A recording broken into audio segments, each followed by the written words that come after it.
Guys, ito yung Sierra Vista Ayala, Dasmariñas, Cavite. Ayan, Sierra Vista Governor's Drive, Dasmariñas, Cavite. Malapit sa Robinsons Palapala at SM Dasmariñas. Ang ganda ng kalsada guys, oh. Bagong gawa. Kailan kaya matatapos yung ano dito? Yung heavy traffic dito. Bandang SM Dasmariñas, Robinsons Palapala. Itong crossing dito guys, oh. Palaging heavy traffic diyan. Sa stoplight yung crossing diyan. Binabaybay natin ngayon ng kahabaan ng Aguinaldo Highway. Northbound from Dasmariñas, Cavite to Bacoor. Tip lang guys, no? Kapag may 3 lanes kayong dinadaanan at crossing, kung diretso kayo, mabuting sa gitna kayo dadaan para safe. Aguinaldo Highway, Dasmariñas, Cavite. Bagong gawa na yung daan dito guys, oh. Northbound. Ganda ng daan dito.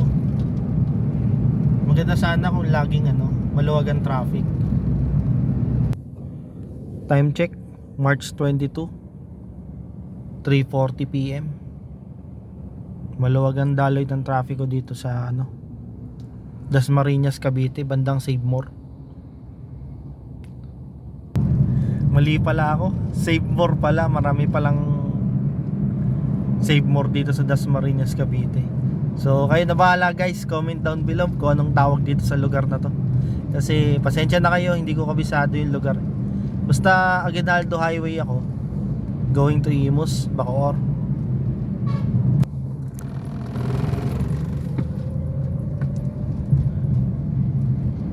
Guys, sa traffic kapag tayo ay nagmamaneho, tip lang guys, first come first go. Kung sa isang crossing or nakapwesto na yung isang sasakyan bago ka pa dumating sa point na yon, maiging pagbigyan mo na. Kung hindi naman alanganin ng takbo mo, pagbigyan mo na. Kasi yan yan ang tinatawag nating defensive driving.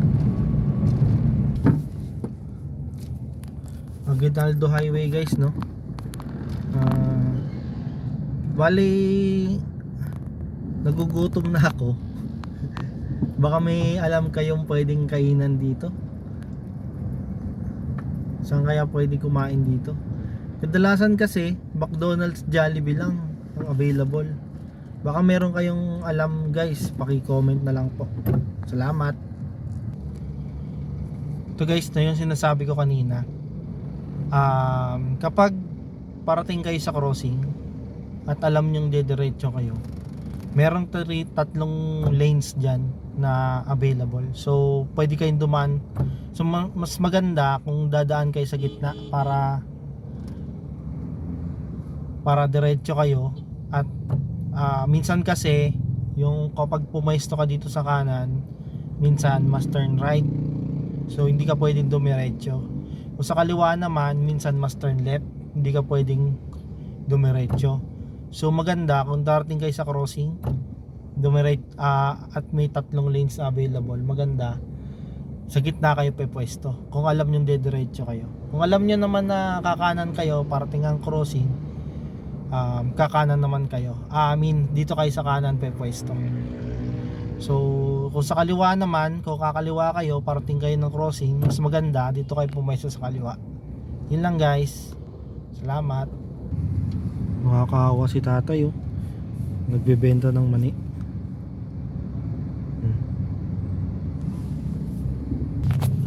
Tingnan nyo yung bus guys, oh. Bigla akong kinat. Grabe. Mura ang gasolina dito sa Aguinaldo Highway, Imus, Cavite. Ang luwag talaga ng daloy ng trapiko, oh. Siguro dahil Sabado Sabado ngayong araw kaya ano, medyo maluwag dito. Hindi ko alam kung every weekdays ganito ang sitwasyon dito. Pero masarap bumiyahe. Masarap dumaan dito, sarap mag-drive. Nagugutom na talaga ako. Naghahanap ako ng makakainan dito. Pero ang cravings ko ngayon ano pang inasal. Stop over muna tayo dito. Nagugutom na talaga ako. Dito ako kakain guys sa Robinson's Imos. Hindi ko alam kung paano dito. Anong sistema dito. One way siya. Tara guys. Sana libre ang parking dito para hindi na tayo magbayad. Robinson's Place, Imos. Mukhang libre nga ang parking dito guys. Hindi tayo binigyan ng ticket. Mukhang maganda dito Okay. Chicken na dasal regular tsaka regular halo-halo. 808. 189. Buti na lang nakahanap ako ng Mang Inasal.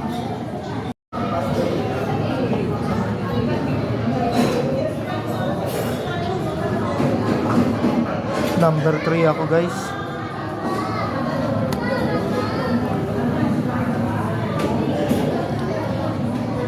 Kapag nag-vibrate to at tumunog at saka nag-alarm, ibig sabihin pwede na daw natin kunin yung pagkain natin. Waiting tayo guys. Kagandahan dito sa Mang Inasal guys, libre sabaw, only sabaw pa.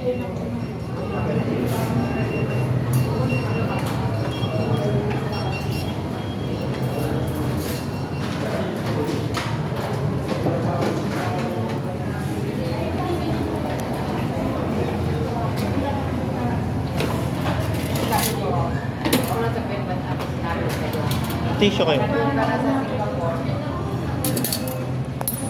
Thank you.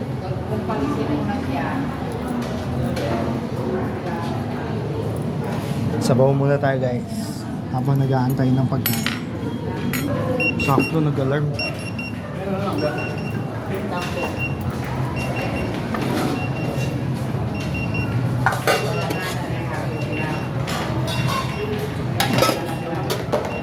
May halo-halo pa, no?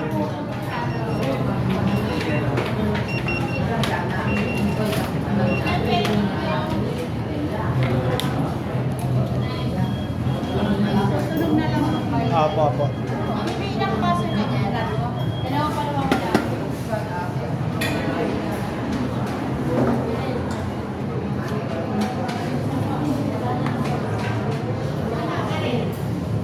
Medyo sunog yata yung chicken nila.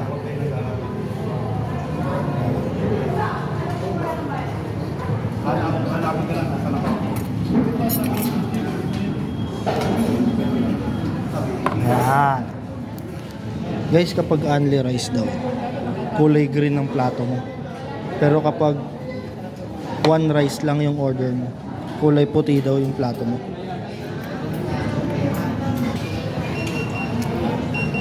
Diyan na yung halo-halo ko. Kunin ko lang.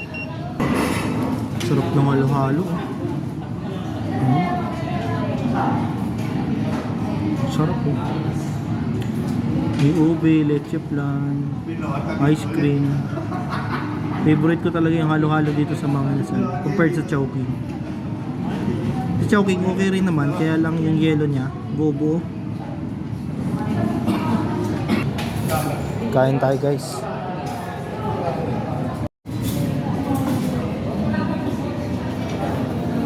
Mang Inasal, halo-halo.